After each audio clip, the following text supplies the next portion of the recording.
தென்மேற்கு வங்கக்கடல் பகுதியில் காற்றழுத்த தாழ்வு பகுதி உருவானது. 2 நாட்களில் காற்றழுத்த தாழ்வு பகுதி தீவிரமடைந்து தமிழகத்தை நோக்கி நகரும் என்றும் வானிலை ஆய்வு மையம் தகவல்.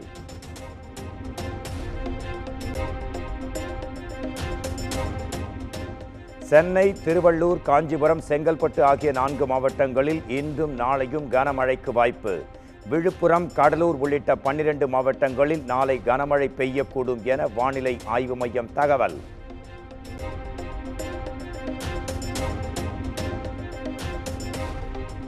தமிழ்நாட்டில் 6 IAS அதிகாரிகளை பணியிட மாற்றம் செய்து அரசு உத்தரவு. தலைமை தேர்தல் அதிகாரியாக இருந்த சத்யபிரதா சாஹூ கால்நடை பராமரிப்பு மீன்வளத்துறை செயலாளராக நியமனம்.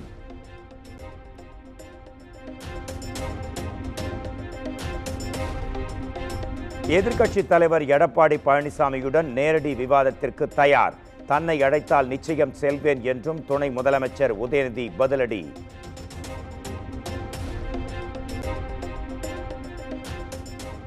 தமிழ்நாடு முழுவதும் வேளாண் அளவீட்டு பணிகளில் கல்லூரி மாணவர்களை ஈடுபடுத்துவதா?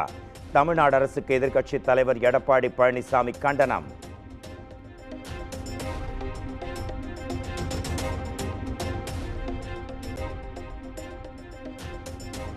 அரசு ஊழியர்களுக்கு அதிக நிதி செலவிடப்படுகிறது என்று கூறி கொச்சைப்படுத்துகிறார் எடப்பாடி பழனிசாமி.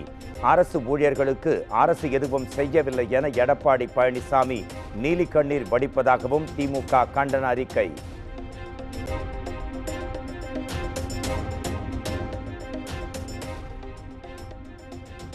பாஜகவுடன் கூட்டணி என்பது ஒருபோதும் கிடையாது. கூட்டணி இல்லை என்ற அதிமுகவின் நிலைப்பாட்டில் எந்த மாற்றமும் இல்லை. முன்னாள் அமைச்சர் ஜெயக்குமார் திட்டவட்டம்.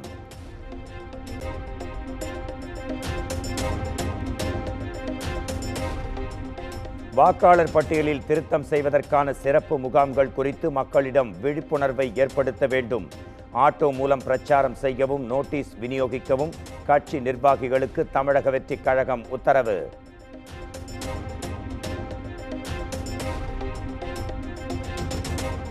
நடப்பு நிதியாண்டில் வணிக வரித்துறையில் இதுவரை 79,772 கோடி ரூபாய் வருவாய்.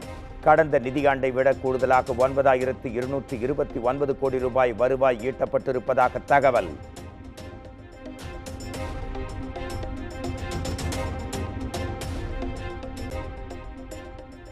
தெலுங்கு பேசும் மக்களை அவதூறாக பேசிய வழக்கில் நடிகை கஸ்தூரி முன்ஜாமீன் கோரி மனு. உயர்நீதிமன்ற மதுரை அமர்வில் மனு தாக்கல் செய்த நிலையில் நாளை விசாரணை.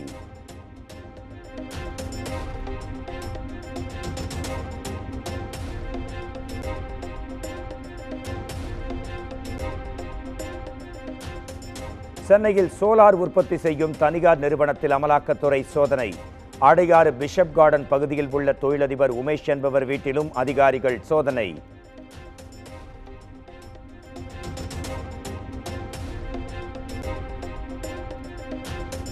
சென்னை கீழ்ப்பாக்கம், தேனாம்பேட்டை பகுதிகளில் உள்ள அடுக்குமாடி குடியிருப்பு மற்றும் பரங்கி மலையில் இடி சோதனை.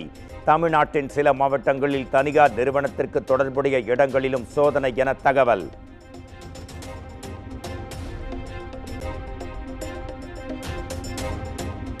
சென்னை திருவொற்றியூர் தனியார் பள்ளியில் வாயு கசிவு ஏற்படவில்லை என தண்டையார்பேட்டை கோட்டாட்சியர் விளக்கம். பள்ளியை மீண்டும் திறப்பது குறித்து பெற்றோருடன் நாளை ஆலோசித்து முடிவு எடுக்கப்படும் என்றும் தகவல்.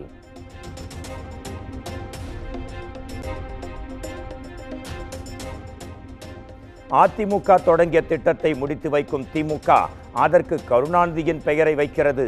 ஆந்திராவில் ராஜசேகர ரெட்டி சிலைகளுக்கு ஏற்பட்ட நிலைதான் உங்களுக்கும் ஏற்படும் என சீமான் எச்சரிக்கை.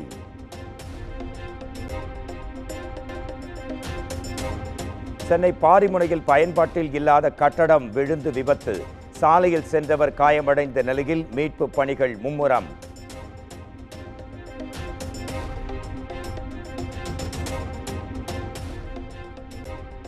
கடற்கரை வேளச்சேரி மார்க்கத்தில் இயக்கப்படும் பறக்கும் ரயில்கள் பூங்கா நகர் நிலையத்தில் நின்று செல்லும். பயணிகளின் கோரிக்கையை ஏற்று தெற்கு ரயில்வே நடவடிக்கை.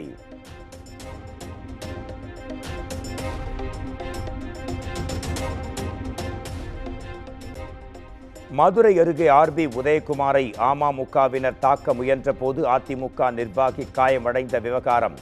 அமமுக நிர்வாகி மூவரிடம் சேடப்பட்டி போலீசார் விசாரணை.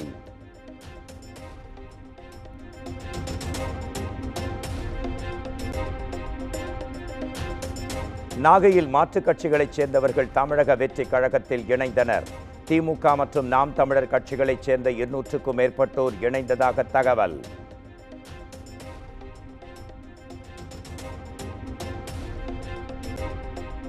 திருச்செந்தூர் அருகே மது கொடுத்து 5 மாணவிகளுக்கு பாலியல் தொல்லை. கோவையில் தலைமறைவாக இருந்த உடற்கல்வி ஆசிரியர் பொன்சிங் கைது. திருவண்ணாமலை மாவட்டம் முன்னூர் மங்கலம் கிராமத்தில் அங்கன்வாடி மேற்கூரை பெயர்ந்து விழுந்தது. 5 குழந்தைகள் காயமடைந்த நிலையில் சிகிச்சை.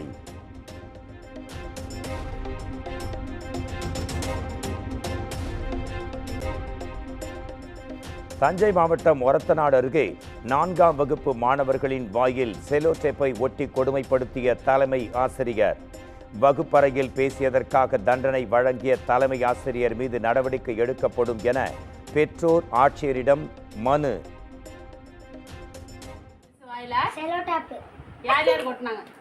கௌதமுக்கு, ரோஷனுக்கு, எனக்கு, சஸ்மிதாவுக்கு. எதுக்கு கொட்டினாங்க? லப்பரு பென்சில் வாங்கினதுக்கு. பேசுனியா மற்றவங்களோட? பேசலை. எவ்வளோ நேரம் ஒட்டியிருந்தாங்க? 9 வரைக்கும். காலையிலேருந்து காலைல ஒட்டினதா? ப்ரேயரை போட்டினதா? ப்ரேயர் முடிஞ்ச உடனே ப்ரேயருக்கு முன்னாடியா? ப்ரேயர் முடிஞ்ச உடனே. முடிஞ்ச உடனே ஒட்டினாங்களா? எப்போ எடுத்தாங்க? 9.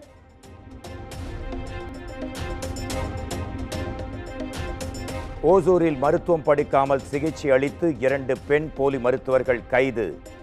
கிளினிக்கு சீல் வைத்து சுகாதாரத்துறை அதிகாரிகள் நடவடிக்கை.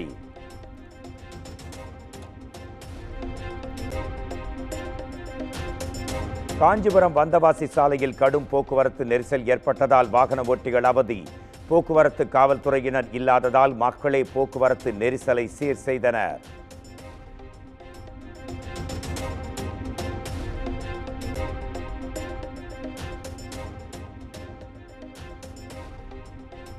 டெல்லியின் அனைத்து 7 பாஜக எம்பிக்களும் அம்மாநில உயர்நீதிமன்றத்தில் மனு. ஆயுஷ்மான் பாரத் திட்டத்தை தலைநகரில் செயல்படுத்த டெல்லி அரசுக்கு உத்தரவிட வலியுறுத்தல்.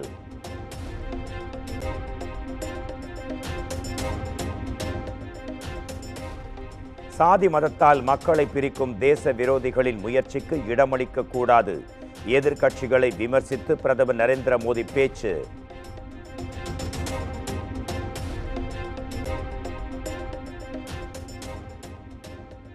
கேரள மாநிலம் வயநாடு மக்களவை தொகுதி இடைத்தேர்தலுக்கான பிரச்சாரம் ஓய்ந்தது. காங்கிரசின் பிரியங்கா காந்தி, பாஜகவின் நவ்யா ஹரிதாஸ், சிபிஐயின் சத்யன் பொகேரியின் சூறாவளி பிரச்சாரம் முடிவு.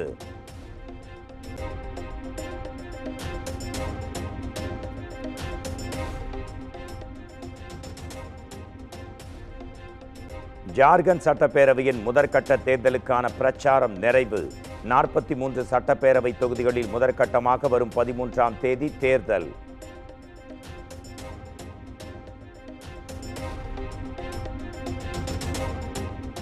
பழங்குடியின பெண்ணை மனம் புரிந்து நிலத்தை அபகரிக்கும் ஊடுருவல்வாதிகளுக்கு எதிராக சட்டம் கொண்டு வரப்படும். ஜார்க்கண்டில் பாஜக பொதுக்கூட்டத்தில் மத்திய அமைச்சர் அமித்ஷா தேர்தல் பிரச்சாரம்.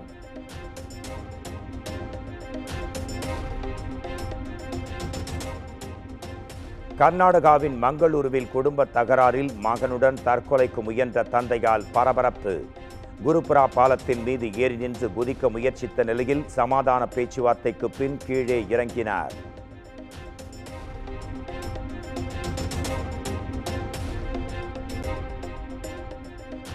வக்ஃபு வாரிய மசோதாவை எதிர்த்து நாடாளுமன்றத்தை நோக்கி இஸ்லாமிய அமைப்புகள் பேரணி அறிவிப்பு.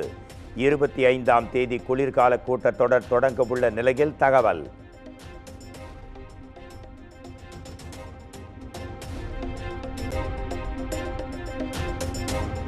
தெலங்கானா மாநிலத்தில் மருந்து தயாரிப்பு தொழிற்சாலை அமைப்பது தொடர்பாக கருத்து கேட்க வந்த அதிகாரிகளை தாக்கிய மக்கள். கோட்டாட்சியரை தாக்கிய நிலையில் ஆட்சியர் கார் மீது கற்களை வீசி தாக்குதல் நடத்தியதால் பெரும் பரபரப்பு.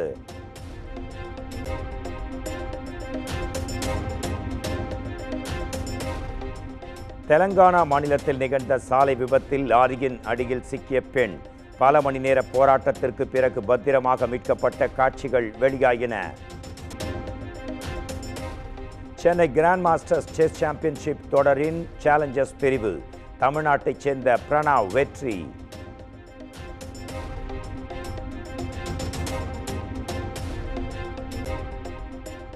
சுகுமார் இயக்கத்தில் அல்லு அர்ஜுன், ஃபகத் ஃபாசில், ராஷ்மிகா நடித்த புஷ்பா 2 திரைப்படம் ட்ரெய்லர் வரும் 17ஆம் தேதி மாலை 6:03 மணிக்கு வெளியாகும் என படக்குழு அறிவிப்பு.